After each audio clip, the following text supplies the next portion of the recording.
Assalamualaikum warahmatullahi wabarakatuh. Perkenalkan, nama saya Zizka Fadila dengan NIM F1G224022.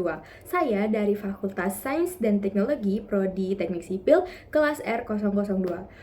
Pada tugas video kali ini saya akan menjelaskan tentang mengapa kita harus memuliakan orang tua. Terus yang kedua, apa yang dimaksud dengan adab di atas ilmu. Terus yang ketiga itu mengapa kita harus beribadah dan apa saja jenis-jenis ibadah. Baik, kita langsung saja ke yang pertama, itu memuliakan orang tua. Kenapa sih kita harus memuliakan orang tua? Karena dalam Islam memuliakan orang tua itu hukumnya termasuk wajib. Allah mencintai hamba-hambanya yang memuliakan orang tua. Beberapa alasan mengapa kita harus memuliakan orang tua. Yang pertama, itu adalah kita akan mendapatkan ridho dari Allah Subhanahu wa Ta'ala. Untuk mendapatkan ridho dari Allah Subhanahu wa Ta'ala, maka kita harus mendapatkan ridho terlebih dahulu kepada orang tua. Karena kalau kita sudah mendapatkan ridho kepada orang tua, nanti kita akan mendapatkan ridho dari Allah Subhanahu wa Ta'ala. Yang kedua, kita akan mendapatkan pahala yang sangat besar di akhirat nanti. Terus yang ketiga, kita nanti bakal dapat doa yang baik dari orang tua kita. Terus yang keempat, kita bakalan menjadi teladan yang baik bagi generasi kita selanjutnya. Yang terakhir itu kita akan mendapatkan rahmat dan keberkahan dari Allah Subhanahu wa Ta'ala.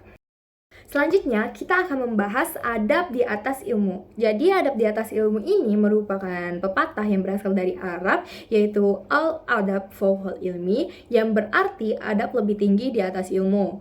Pepatah ini menekankan bahwa adab dan etika itu harus menjadi fondasi dalam kehidupan sehari-hari sebelum kita mengejar ilmu pengetahuan. Adab dan juga ilmu ini dua hal yang saling berkaitan. Kalau adab ini kita itu perlu untuk menumbuhkan moral dan karakter kita dalam menjalankan ilmu pengetahuan tersebut. Kalau yang ilmu ini memberikan kita pengetahuan agar kita itu bisa maju dalam berbagai bidang. Adab ini tanpa ilmu bagaikan bangunan tanpa fondasi. Bangunan yang megah tanpa fondasi itu bakal mudah ambruk dan juga hancur. Kalau ilmu tanpa adab itu bagaikan pedang yang berada di tangan orang yang tak terlatih, yang mana pedang tersebut akan bisa melukai dirinya sendiri. Lanjut ke topik terakhir, yaitu adalah mengapa kita harus ibadah dan apa saja sih jenis-jenis dari ibadah tersebut. Jadi ibadah itu merupakan tujuan dari penciptaan manusia dan juga menjadi fondasi kehidupan spiritual bagi umat muslim. Ibadah ini memiliki beberapa tujuan. Yang pertama, kita mendekatkan diri kepada Allah Subhanahu wa Ta'ala. Yang kedua, mengharapkan ridho dari Allah Subhanahu wa Ta'ala. Yang ketiga, kita itu menanamkan nilai-nilai moral yang kuat. Yang keempat ini kita membersihkan hati dari sifat-sifat yang negatif. Yang kelima, menjadi karakter yang lebih baik. Yang keenam, kita dapatkan ridho dari Allah Subhanahu wa Ta'ala.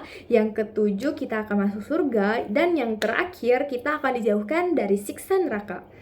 Jadi ibadah itu dibagi menjadi dua jenis. Ada ibadah mahdah dan juga ada ibadah ghairuh mahdah. Apa sih yang dimaksud dengan kedua ibadah tersebut? Jadi yang pertama itu ada ibadah mahdah. Ibadah mahdah ini merupakan ibadah yang telah ditentukan dan menjadi syariat bagi umat Islam.